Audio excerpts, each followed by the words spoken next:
at the end of this video, I'm just going to play a little bit of January Waits, which is one of my favorite Septembryo songs. So hang in there for the end of this video to catch his music. It's beautiful. So there was no neck or anything. It was just Okay. very offhand in that sense, Mm-hmm. and big red glowing eyes.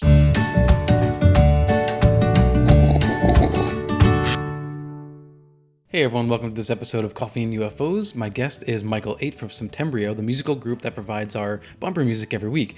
We had a really, I would say, in-depth conversation about the roots of his music, overcoming his personal struggles, and also the typical UFO conversation that we have. So I divided this into two separate episodes.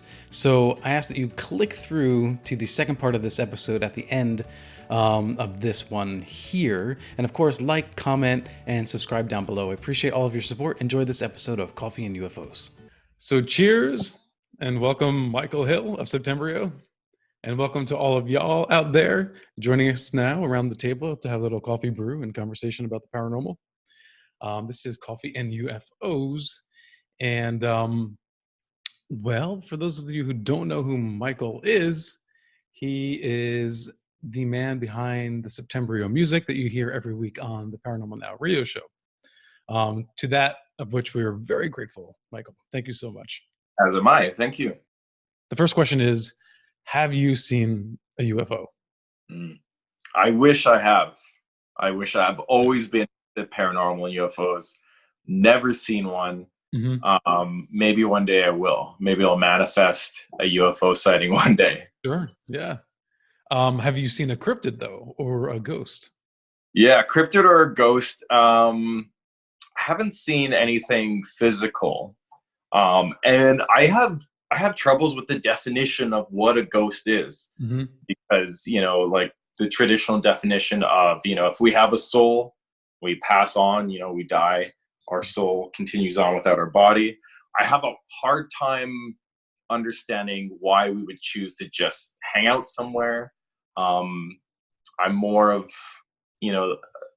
I can get behind the whole concept of like residual hauntings and stuff where a moment in time kind of plays over. So I have experiences. I'm hesitant to define them exactly. Mm-hmm.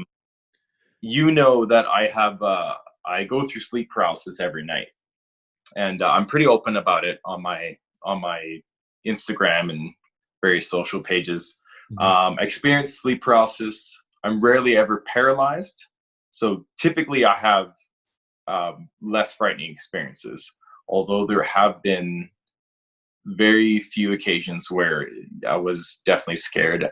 So I'll tell you about the one that stands out, and this made it into the Septembryo comic, by the way.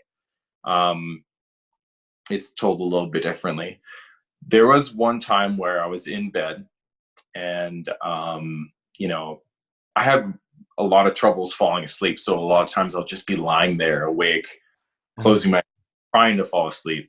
And then I opened my eyes, and on this specific occasion, there was this shadowy figure floating above me, and it wasn't human, definitely not. Mm. It was big. Its shoulder width was probably my close to my arm span coming out. Its head went into its shoulders, kind of thing. So there was no neck or anything. It was just very offhand in that sense. Mm-hmm. And big red glowing eyes that were, yeah, kind of like Mothman. And it's like,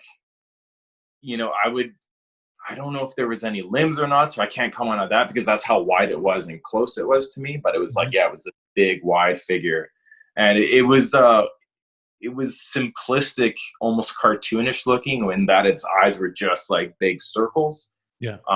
There wasn't many details like that, but it scared the hell out of me. It was just hovering over you? Yeah, just hovering over me. And it was like the moment lasted for a split second. Yeah. And it was gone. Screamed, woke up my girlfriend. And she's scared of this stuff, like completely. I'm interested in it, but she's so scared of it, so I never tell her. Yeah. She's like, "What happened?" I'm like, "Oh, it was just a bad dream." Like didn't tell her anything. So if you want to define that as a ghost or a cryptid, like there are blurred lines there, especially when it comes to things like Mothman. Yeah, I think a lot of people have seen things just like out of the corner of their eye. Mm-hmm. They wouldn't categorize it necessarily as a paranormal experience. Right. Could be. It's just that it's so fast and so quick. And they might have Mm-hmm. picked something up, but then it's like it's gone, it's over. You don't have time to process it at all. Yeah.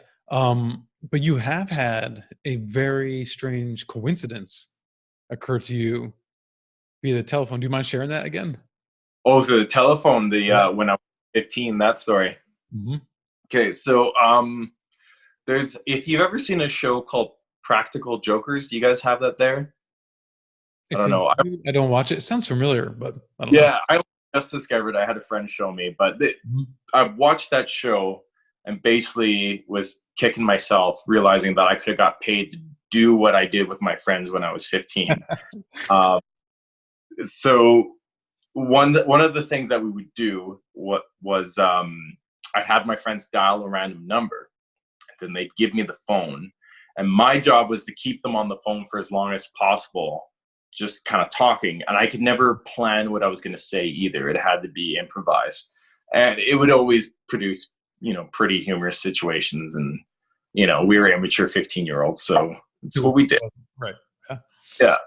And so this one time, they dial a random number, they hand me the phone, and I always had a fail safe. Like because I had to improvise it, sometimes you would draw a blank, and you didn't want to kind of choke right then and there. So if I did draw a blank, I would just ask for a specific name, because more often than not, they'd be like, "Oh, you have the wrong number." And I always make sure it's a name that wasn't, very common. Like, "Hey, is Gertrude there?" "No, she isn't. You got the wrong number," right? So on this occasion, I drew a blank, and I decided that I was going to ask for Troy, because I had only met one Troy in my life at that point. To this day, I've only met two ever. So I said, "Hey, is Troy there?" Person's like, "Yeah, hold on 1 second." I'm like, "Damn it." Now what do I do? I know. Troy, of all names, yeah. Yeah, I'll just start describing the Troy that I know, and then they'll be like, "Oh, you got the wrong Troy," right? So Troy comes on the phone, and I'm like, "Hey, Troy, it's Mike from this school." And I hadn't talked to the Troy that I knew since like grade 2, and 15 now, right? So it's been 7 years.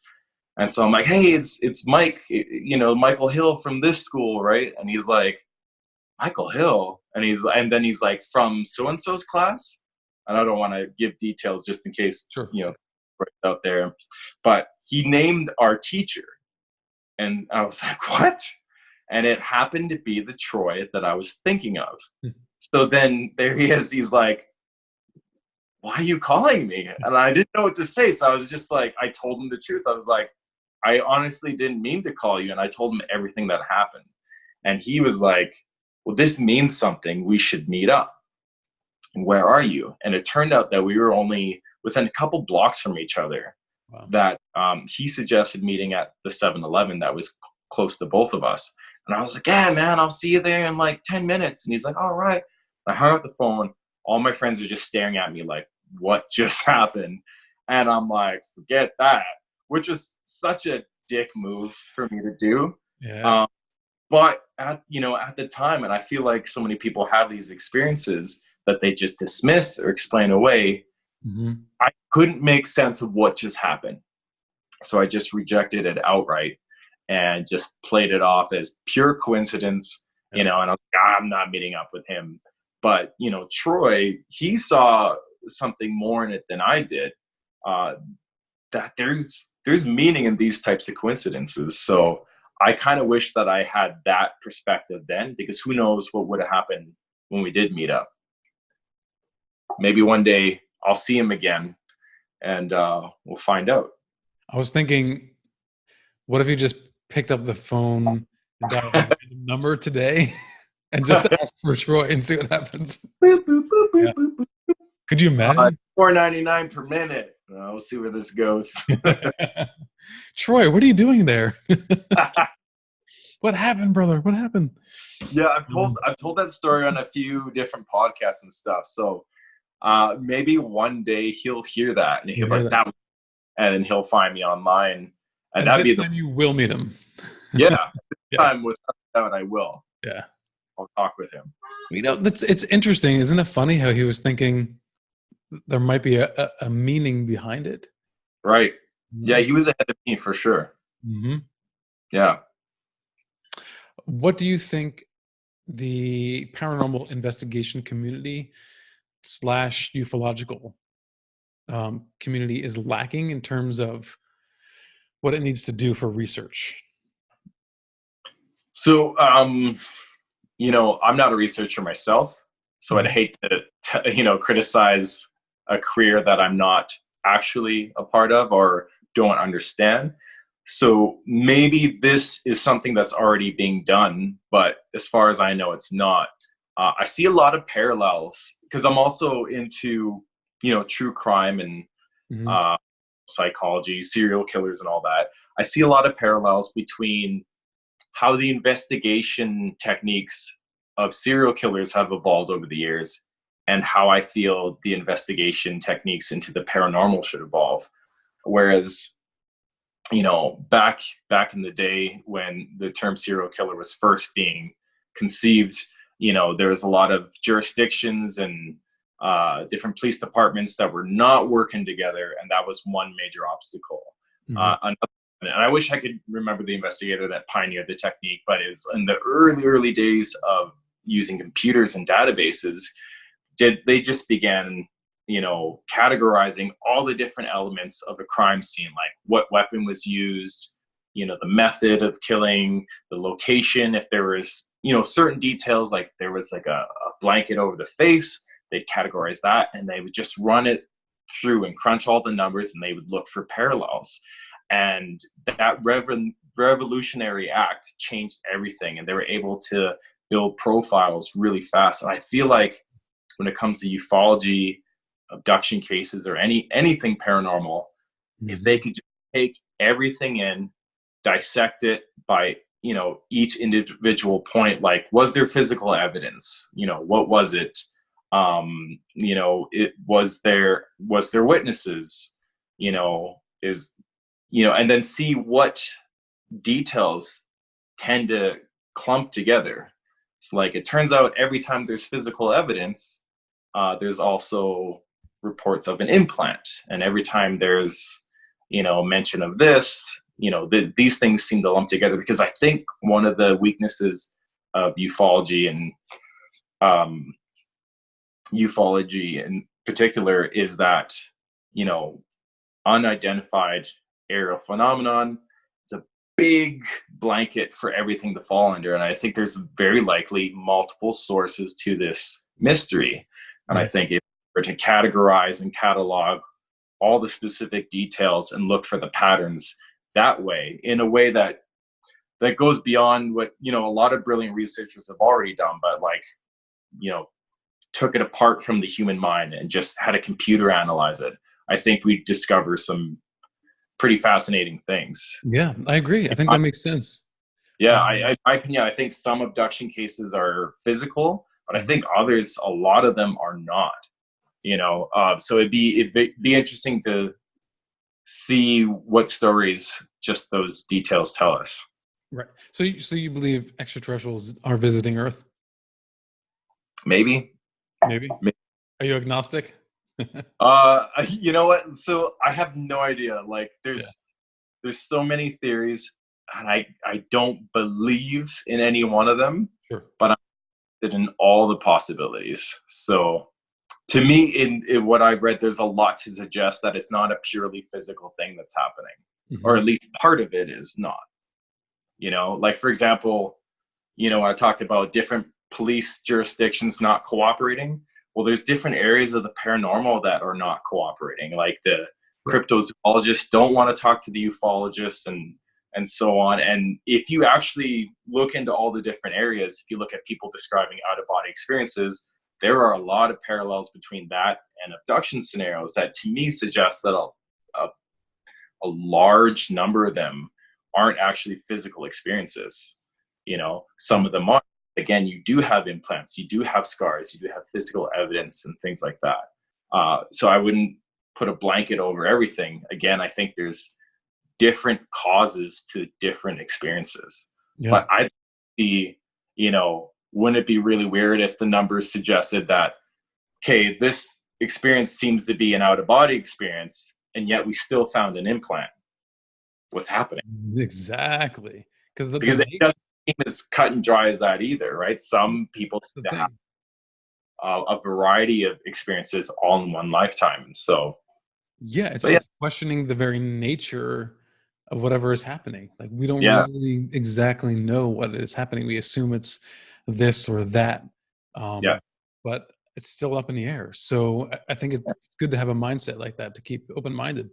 And when you have a mindset like that, you're probably more likely to pick up on, you know, little bits of evidence that might indicate something you haven't imagined yet. But if you're already thinking it's probably this or probably that, you're going to miss these other things. That is the problem. Bulk of researchers have a belief, and then all their research falls under that belief. Where it's like John Keel, one of my favorite researchers, his motto is "Belief is the enemy," and I love that approach. Is just let everything in, and then see what sticks. You know. Yep. Yeah. Well, here's to not believing. Yeah.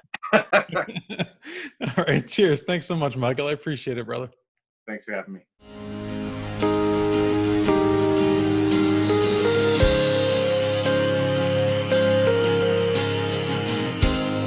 On and again, the signs keep on coming, they point to the end, but I hold on so tight.